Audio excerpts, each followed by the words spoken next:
All right, Steeler fans, it is time for the winners and losers segment of the Let's Ride podcast. I hope you all buckle up because we have 3 winners and 9 losers. After this game, we're going to try and plow through these. There's not a lot of winners, obviously. And some people might say that there are certain players that could have been highlighted. And I don't know. Like when I think about it's a winning performance. When they don't win, it's tough. But I will say the first winner, defensive takeaways. The defense, in terms of taking the ball away, did the job. If I were to say to any Steeler fan before this game, on Thursday Night Football, they're going to go to Cleveland. They're going to force 3 takeaways. They're only going to turn it over once, so +2 on the differential. They're going to have 2 interceptions and a fumble recovery. Think they lose the game? I know I would say I don't think they lose that game, but they do. But they didn't lose because of the takeaways. If anything, the takeaways gave them a chance. It allowed them to come back in the second half.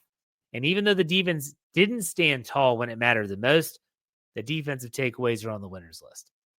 Next, let's go to Nick Herbig. Speaking of takeaways, Nick Herbig finishes 5 tackles, 3 solo, 1 sack, 2 quarterback hits, and that forced fumble. Nick Herbig's strip sack was a really important play. If it's not for that play, the comeback doesn't happen. This game is probably decided well before the waning seconds and a Hail Mary pass. Nick Herbig, I wish he would have gotten home a little bit more, but he did make an impact. I thought he had a good game. He deserves to be on the winners list. And the third and final winner, it's not Russell Wilson. It's not George Pickens. It's actually Calvin Austin III. Calvin Austin III finishes the day 3 catches on 3 targets for 78 yards. He had a long of 46, and he had a touchdown. He had a 26-yard average.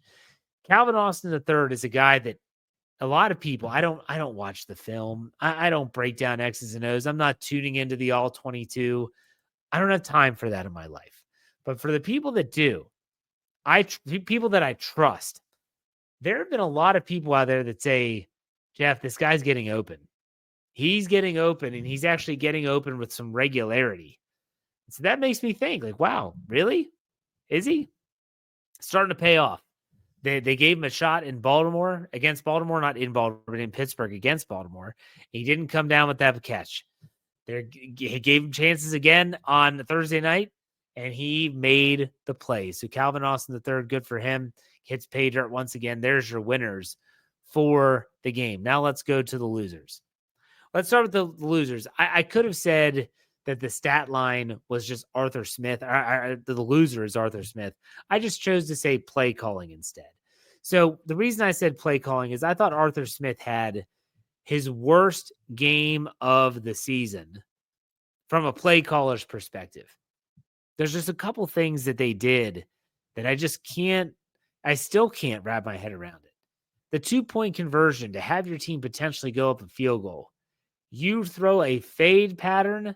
You draw up a fade to Cordero Patterson, the guy who's a running back / kick returner. A fade to Cordero Patterson.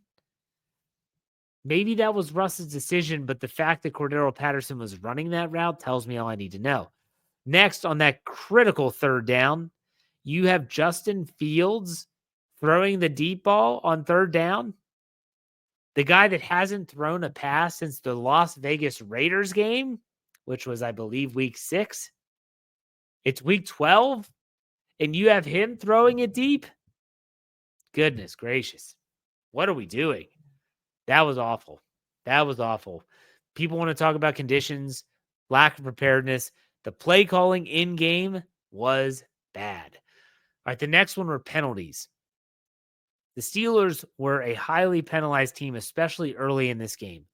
And it is tough when you're trying to operate an offense and you're constantly being pushed back due to things like false starts. Darnell Washington, Connor Hayward both got tagged with one. You had other penalties, illegal motion, illegal formation, all this stuff. It was just, Connor Hayward had a ton of penalties in this game. 6 penalties for 39 yards. Most of those came in the first half, and they're backbreakers. They are backbreakers. They set you behind the chains. Awful. Let's go to the next one. Clock management. I think this is one of those situations where when you're looking at how like the first half ended, the Browns are close in field goal range, and Kevin Stefanski, I hate to say this, he kind of played Mike Tomlin for a fool. And on that fourth down, he's thinking, okay, we're just going to send our offense back out there. And instead of Tomlin calling a timeout himself, he lets the clock roll down.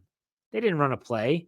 They call timeout. They kick the field goal. Now, all of a sudden, the Steelers only have one timeout left. It's the end of the first half and only about 40 seconds to operate. And so what happens is you wish that you would have had more time on the clock. But to make matters worse, the Steelers never even call their timeout. They hold the timeout at the end of the first half. There's that big completion to Pat Freiermuth, gets the ball near midfield. You could have called timeout there. You're at about 30 seconds, gives you plenty of time to operate. No, they hold it. They run another play, incomplete pass, stops the clock, and they end up icing everything and going into the halftime with a timeout in their pocket. And then you talk about the end of the game miscues, like after the penalty, which that was botched by the coach, by the officials. We'll get into that. But Tomlin calls a timeout after the penalty. Really wish you had that other timeout. Just really bad clock management, in-game management. That's definitely on the losers list. The next loser is the Justin Fields package. And the stat line is, what the hell are they doing? What is the plan here? I understand why they want to do it. But Justin Fields going out there cannot turn into the old Matt Canada red flag. If you remember whenever Matt Canada was he was calling plays, if they put the another tackle that's an eligible receiver, like back when Zach Banner used to do it, it was a run every time. No matter what, they were running the ball. And so here comes a tackle eligible, and it's just like this giant red flags are going up. Here we go. Here comes a run. What are they doing? What is the plan with this Justin Fields package? I don't know. I don't get it. Keeping Justin Fields in there for an entire series at one point. I understand wanting to get your talent out there. And I said that they should do that. But it just doesn't seem like they have any idea of what they're doing with it. It just seems like they're like, okay, Justin, we're going to put you in the shotgun, give you a read option. All right, man, good luck. Go get him. Like, that's what it seems like. What the hell are we doing? It's got to be better or just abandon it. Next, I hate to say this to the guy, and I hate to put him on the losers list, but Corliss Waitman. Corliss Waitman has a shank punt. Dave Schofield said this on the postgame show. He goes, I've been to a game where a shank punt has equated in a loss. He was talking about the Mike Glennon Tampa Bay Buccaneers when Brad Wing, he shanked a punt. And what happened? Steelers lost the game. And it's because they got great starting field position. And we all know how it ended. That punt was a backbreaker. That punt was an absolute backbreaker. And so while I hate to do this to the guy because he's done a great job so far this season, I got to put him on the losers list because of it. If Jordan Berry would have been on there, so if I would have put Weasel Boy on there, I've got to put Waitman on there too. Next, let's go to short yardage offense. That's the next loser. The stat line, I mean, a 3rd and 1 feels like a 3rd and 10. A 4th down conversion, they're getting no push. The stat line is they got dominated. They got dominated in the trenches. I honestly, when I think about the short yardage offense, maybe it is the rookies. Maybe it's Zach Frazier still trying to learn his way. Mason McCormick being to his right. I don't know. But they are not getting, any push. No push whatsoever. This short yardage offense is in really bad shape. Really bad shape. All right, we have 3 left. Next is the red zone defense. Steelers red zone offense actually finished at 500, 1 for 2. But that's not going to get them on the winners list. The Steelers red zone defense, which was coming into this game one of the better red zone defenses in the NFL, they allowed the Cleveland Browns to go 3 for 4. 3 out of their 4 trips to the red zone, the Steelers gave up touchdowns. That's just not going to cut it. It just isn't going to cut it. And when I think about the Steelers from a red zone perspective, this defense was always the bend, don't break defense. Just bend, don't break. Unfortunately, They got the takeaways. We already mentioned that in the winner segment, but they didn't get the other plays that they typically make. And it wasn't like the Browns were doing it on third down. They've had one third down conversion in the game. They were getting it on fourth downs, and well before that, just awful defense, red zone defense is on the loser list. Next, the pass rush. They're on the loser list. Why? Coming into this game, the Cleveland Browns quarterbacks have been sacked more than any other team in the NFL. I think 46 times.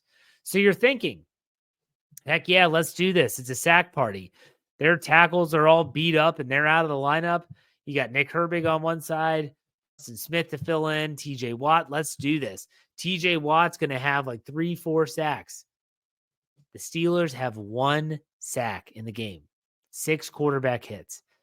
Where in the hell is the pass rush? And I said this on the post-game show. I'll say it here again. The Steelers don't do a good job scheming TJ Watt open. And when I say that, it sounds like I'm talking about a receiver. Look at what the Browns do with Myles Garrett. We just watched it. He moves up and down the line of scrimmage. They get him in different areas. They move him around. TJ Watt, I don't know if maybe he is stuck on that side and he can't do anything else. But when Keith Butler was there, they would dial up ways to get TJ Watt better matchups. They have to start doing that. Where is the Steelers' counter move to what offenses are doing now to TJ Watt? Offenses are saying, this is what we're going to do. We have a tight end over the tackle. We have the tight end chip TJ Watt. So they hit him. Then we have a running back coming out of the backfield. He's going to chip TJ Watt. He hits him too. And now after 2 hits, TJ Watt's finally one-on-one with the tackle. The problem is that's taken so much time that Watt can't even get close to the passer unless he gets rushed into, unless the passer gets rushed into Watt. He just doesn't, he can't get home. He cannot get home. That's what this is turning into. He just can't get home. The Steelers' pass rush is not good. It hasn't been good all year. They've had spurts and moments. That is an area the defense has to improve on. They have to get better. All right, lastly, I got to put Mike Tomlin on the loser list. Mike Tomlin's on the loser list because I ultimately believe that this Steelers team was unbelievably ill-prepared for this game. And again, it's not a Thursday night thing.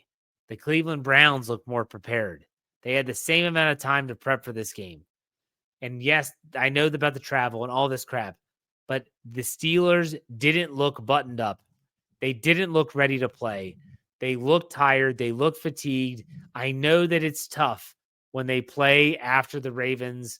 It's just difficult, let alone for them to have to travel and it to be on a short week. But I blame Mike Tomlin for a lot of these issues.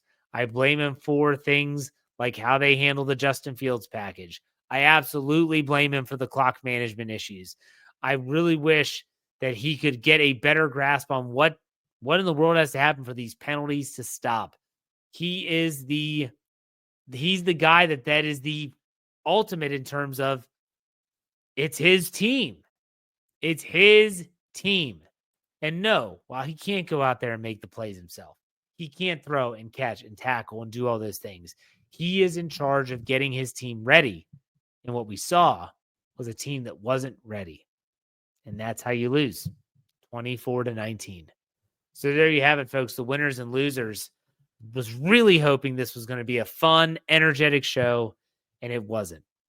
That game did not play out the way we had hoped. The Steelers season is not over, thankfully. We have a little bit of time to decompress, and then we're going to get back at it next week. I'll be back on Monday. Enjoy your weekend. There's no AFC football this week, AFC North football this weekend. The Steelers and Browns play Thursday. The Ravens play on Monday. The Bengals are on a bye week. So there you go. Enjoy the weekend. Do what you got to do. We'll be back on Monday with another Let's Ride podcast. In the meantime, you finish these out. Be safe, be kind, and God bless. Great rest of your week. Have a great weekend, and we'll see you on Monday. Go Steelers.